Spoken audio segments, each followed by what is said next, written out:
Hello, it's Monday, 8th April 2024, and this is a news review from Dreamville Media, where we deliver facts, untangle complexities, and keep you informed. I am Stephen Best Iyanulua.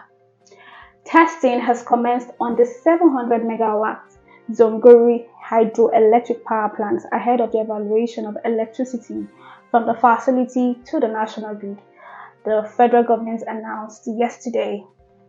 Adebayo Adeladu, the Minister of Power, while providing answers to industry questions contained in a document released in Abuja yesterday by his Special Advisor, Strategic Communications and Media Relations, Bolaji Tunji, explained that the Zungeru hydroelectric power plant is a major infrastructure project with a capacity on 700 megawatts Zungeru hydroelectric power.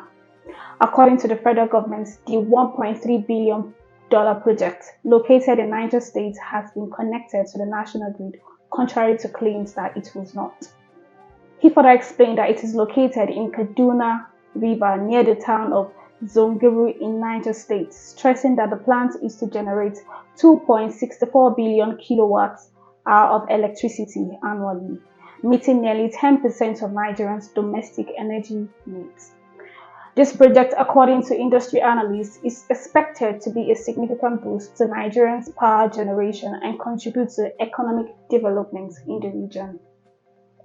Moving on, the former governor of the Central Bank of Nigeria, Godwin Emefiele, has arrived at the Ikeja State High Court in Lagos for his arraignment over alleged abuse of office and allocation of billions of dollars.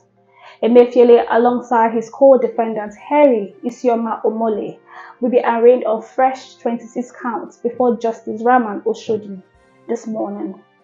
In the charge marked ID/23787C/2024 dated April 3, 2024, the EFCC alleged that Emefiele abused his office between 2022 and 2023 in Lagos. The commission alleged that the former CBN governor directed to be done in abuse of the authority of his office as the governor of Central Bank of Nigeria and act to wit allocating foreign exchange in the aggregate sum of $2,136,391,000 without beads, which act is prejudicial to the rights of Nigerians. The Nigerian Meteorological Agency NiMet has predicted sunshine and thunderstorms from Monday to Wednesday. NiMet's weather outlook released yesterday in Abuja forecast sunny and hazy atmosphere over parts of Yobe and Borno states today, with chances of thunderstorms over parts of Kebbi. According to NiMet, the remaining parts of the north should be sunny with patches of cloud during the morning periods. Later in the day, isolated thunderstorms are anticipated over parts of Bauchi, Taraba, and Kaduna State.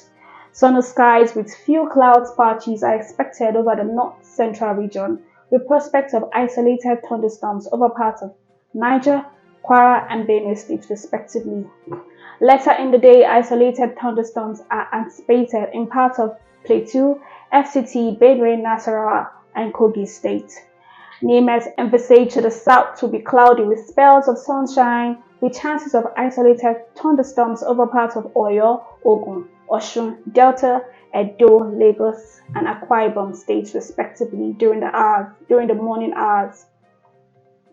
Moving on, the presidential candidate of the Labour Party (LP) in the 2023 elections, Peter Obi, has stalled the path of the President Bola Ahmed Tinubu's government on a new electricity tariff hike. Obi yesterday said increasing electricity tariff for the rich is the best. Recall that the Nigerian Electricity Regulatory Commission (NERC) approved a tariff increase on Tuesday last week for Band A customers. Reacting to this development, Obi said that the solution to Nigerian electricity challenges. He stressed that a tariff increase for urban areas that can afford it is very much understandable. Stakeholders of the Nigerian Labour Congress will meet today to take a decision on the leadership crisis rocking the Labour Party and the return of Julius Abure as the party's national chairman. Among other things, the caretaker committee is being proposed by the unionists to take over the control of the opposition party. Invitations have been sent out to all relevant stakeholders and members of the NLC Political Commission. A few days ago, a group of retired workers under the aegis of Lagos Assembly of Labour Veterans and Trade Unionists protested and demanded an immediate resignation of the party chairman. Similarly, the retirees called on the NLC President, Joe Ajaero, to bow out of the office for failing to protect the interests and the manner he went about the leadership struggle for the party. The National Drug Law Enforcement Agency, NDLEA, in Kano State has arrested 319 suspects and seized 4.7 tons of illicit drugs between January and March 2024 in the state. The NDLEA commander in Kano State, Mr. Abubakar Idris Ahmed, made this known in an interview with the News Agency of Nigeria today in Kano State. He said the suspects comprised of 14 females and 305 males. Idris Ahmed said that the total drugs seized within this period under the review is over 4 tons of illicit drugs, which is made up to 2.3 kg of marijuana and 2.4 kg of psychotropic substances. He said that operatives also seized over 5 million pills of tramadol and 1.9 kg of dangerous substances. According to him, in 3 months, the command secured 33 convictions of individuals involved in drug trafficking and other drug-related offenses. And a foreign scene, Israel has given conditions to agree to a ceasefire in the ongoing war with Hamas. Israel said it will not yield to any agreement unless hostages in Gaza are being released. Prime Minister Benjamin Netanyahu said this yesterday, insisting that Israel would not agree to a ceasefire as the war against Hamas in Gaza enters its 7th month.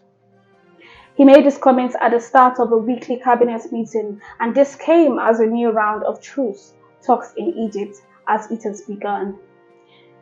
And in the entertainment scene, Nigerian Afrobeat star Rema stormed off the stage of the 2024 Dreamville Festival in North Carolina midway into his performance yesterday.